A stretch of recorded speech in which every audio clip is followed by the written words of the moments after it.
Hello बच्चों, कैसे हैं? Welcome to KKS physics channel. Electrostatics question series में आज का हमारा क्वेश्चन कूलॉम्स लॉ टॉपिक पर बेस्ड है। इसमें 2 पॉइंट चार्ज हैं जो r डिस्टेंस पर रखे हुए हैं। इनके बीच में t थिकनेस की एक डाइलेक्ट्रिक स्लैब को इंसर्ट किया गया है जिसका डाइलेक्ट्रिक कांस्टेंट कितना है? Epsilon r। हमें इन दोनों चार्जेस के बीच का फोर्स निकालना है। फोर्स के लिए फॉर्मूला डिराइव करेंगे। तो कैसे करें बच्चों इस क्वेश्चन को?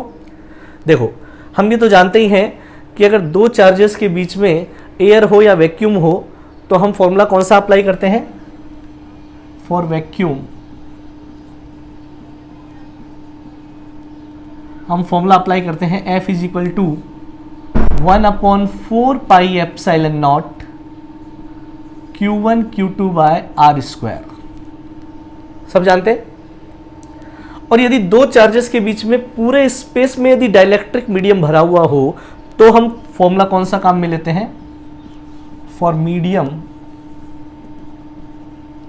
हम फॉर्मूला अप्लाई करते हैं Fm is equal to 1/4 pi epsilon naught epsilon R Q1 Q2 by R square. तो वैक्यूम या एयर के लिए ये फॉर्मूला काम में लेते हैं और मीडियम के लिए ये फॉर्मूला काम में लेते हैं। लेकिन यहाँ पर क्या होता है? मीडियम पूरे स्पेस में भरा हुआ होता है। यहाँ पर जो मीडियम है पूरे स्पेस में भरा हुआ नहीं है, वो पर्टिकुलर केवल एक थिकनेस के अंदर अंदर है। तो बच्चों, ये फॉर्मूला हम वैक्यूम के लिए अप्लाई करते हैं या एयर के लिए अप्लाई करते हैं, और ये फॉर्मूला हम मीडियम के लिए अप्लाई करते हैं। अब इस क्वेश्चन में क्या है? एयर भी है और मीडियम भी है। ऐसे केस में हम फॉर्मूला कैसे अप्लाई करें? ठीक है, उसके लिए हम क्या करेंगे बच्चों? इस मीडियम को एयर से रिप्लेस कर देंगे। इस मीडियम को यहाँ से हटा देंगे, इसकी जगह एयर ले आएंगे। ठीक है ना? कैसे लेके आएंगे वो देखिए आप। ये डाइलेक्ट्रिक स्लैब जिसकी थिकनेस कितनी है बच्चों? T। इसका डाइलेक्ट्रिक कांस्टेंट कितना है? Epsilon R। अब इसको मुझे एयर से रिप्लेस करना है। कैसे रिप्लेस करेंगे? सपोज करो ये एक स्लैब है जो एयर की बनी हुई है। क्लियर? इस स्लैब की थिकनेस मुझे पता नहीं है, मैंने मान ली बच्चों T डैश। ठीक है, मुझे इस स्लैब को मतलब इस स्लैब को एयर से क्या करना है? रिप्लेस करना है। कैसे रिप्लेस करेंगे? रिप्लेस करने के लिए ये चीज अंडरस्टूड है कि ये स्लैब दो चार्जेस पर जितना फोर्स लगाएगी उतना ही फोर्स ये एयर वाली स्लैब भी लगानी चाहिए। यूँ समझो कि दो चार्जेस यहाँ पर रखे हुए हैं Q1 एंड Q2। इस समय इन दोनों चार्जेस के बीच में फोर्स कितना लगेगा? ये वाला फॉर्मूला अप्लाई कर दें। F medium is equal to 1/4 pi epsilon naught epsilon R Q1 Q2 by T square. Clear? अब ये जो स्लैब है जो एयर से बनी हुई हम मान रहे हैं, दो चार्जेस को यहां रख दो, इन्हीं दो चार्जेस को यहां रख दो। इन दोनों के बीच में फोर्स कितना लगेगा? ये वाला फॉर्मूला अप्लाई कर दो। F is equal to 1/4 pi epsilon naught Q1 Q2 by T dash square. अब यदि हम इस स्लैब को इस स्लैब से रिप्लेस करना चाहते हैं तो उस कंडीशन में ये दोनों फोर्सेस आपस में क्या होने चाहिए? बराबर होने चाहिए। तो इन दोनों फोर्सेस को आपस में क्या कर दीजिए? बराबर कर दीजिए। Fm is equal to F, value put कर दें 1/4 pi epsilon naught epsilon R Q1 Q2 by R square. Sorry, R नहीं है, T है। T square is equal to, यहाँ पर ये फॉर्मूला अप्लाई कर दो, 1/4 pi epsilon naught Q1 Q2 by T dash square. ठीक है, हम डाइलेक्ट्रिक स्लैब को एयर वाली स्लैब से रिप्लेस करना चाहते हैं। इसके लिए हमने फोर्सेस को क्या कर दिए? बराबर कर दीजिए। उससे क्या होगा? T और T डैश में रिलेशन आ जाएगा। 1/4 pi epsilon not cancel, Q1 Q2 cancel, तो यहाँ से अपने पास आया epsilon R T square is equal to T dash square. Clear? तो टी डैश की वैल्यू कितनी हो गई बच्चों? इसका रूट ले लो, root epsilon R into T. कहने का मतलब ये हुआ, यदि हम इस स्लैब को यहाँ से हटाकर एयर वाली स्लैब लाना चाहते हैं तो हमें उसकी थिकनेस कितनी रखनी पड़ेगी? इतनी रखनी पड़ेगी। तो देखिए इसको हटाते हैं अपन, ये चार्जेस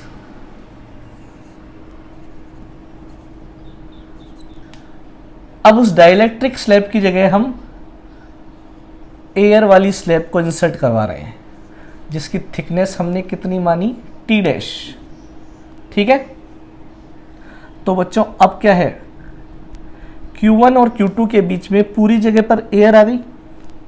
ठीक है, तो हम डायरेक्ट ये फॉर्मूला अप्लाई कर सकते हैं, लेकिन उससे पहले एक बार डिस्टेंस देख लेते हैं। अब जरा बता दो Q1 और Q2 के बीच की डिस्टेंस कितनी हो गई? देखो ध्यान से, पहले डिस्टेंस कितनी थी? R। उसमें से हमने क्या हटाया? डाइलेक्ट्रिक स्लैब को हटा दिया, मतलब कितना डिस्टेंस कम कर दिया? T डिस्टेंस हमने कम कर दिया, माइनस T। और उसकी जगह इंसर्ट किसको करवाया? दूसरी स्लैब को, जिसकी थिकनेस कितनी है? T डैश, तो प्लस T डैश कर देंगे। क्लियर? अब दोनों चार्जेस के बीच की डिस्टेंस कितनी हो गई बच्चों? R minus T plus T dash square. R minus T plus T dash. ठीक है, अब पूरी जगह एयर है, तो दोनों चार्जेस के बीच का फोर्स क्या हो जाएगा? F is equal to, air है तो ये फॉर्मूला लगा दें ऊपर वाला, 1/4 pi epsilon naught Q1 Q2 upon R minus T plus T dash, और टी डैश की जगह क्या रख सकते हैं अपन? रूट एप्सिलॉन आर टी का होल स्क्वायर। ये बच्चों हमारे पास आ गया फाइनल फॉर्मूला। ये फॉर्मूला हमको डायरेक्ट अप्लाई करना है, तो फॉर्मूला हमको याद रखना पड़ेगा, हमें कॉन्सेप्ट समझना है। अगर डाइलेक्ट्रिक स्लैब बीच में है तो उसको हमें एयर की स्लैब से रिप्लेस करना है। एयर की स्लैब से कैसे रिप्लेस किया हमने? दोनों केस में हमने फोर्स क्या कर दिए? बराबर कर दिए, क्योंकि दोनों का इफेक्ट बराबर होना चाहिए, तभी तो हम रिप्लेस कर पाएंगे। तो दोनों के कारण जो फोर्स लग रहा है उनको हमने इक्वल कर दिया। उससे हमारे पास एयर वाली स्लैब की थिकनेस और डाइलेक्ट्रिक स्लैब की थिकनेस के बीच में रिलेशन आ गया। अब जो डिस्टेंस थी R, उसमें से डाइलेक्ट्रिक स्लैब की थिकनेस को हटाया और उसकी जगह किसको इंसर्ट करवाया? एयर वाली स्लैब को इंसर्ट करवा दिया, तो पूरी जगह पर मीडियम एक जैसा हो गया। एक जैसा मीडियम हो गया तो अपन डायरेक्ट फॉर्मूला अप्लाई कर सकते हैं। क्लियर? तो अब इस फॉर्मूले को अपन डायरेक्ट अप्लाई करते हैं क्वेश्चन के अंदर। तो बच्चों ये क्वेश्चन दिया है, 2 पॉइंट चार्ज है, एक 9 माइक्रोकुलाम, एक 4 माइक्रोकुलाम। दोनों के बीच की डिस्टेंस कितनी है? 10 सेंटीमीटर। आधी डिस्टेंस में तो epsilon R is equal to 9 dielectric constant वाला मीडियम भरा हुआ है, और आधी डिस्टेंस में क्या भरा हुआ है? एयर भरी हुई है। दोनों के बीच का हमको फोर्स निकालना है, तो डायरेक्ट फॉर्मूला अप्लाई कर सकते हैं।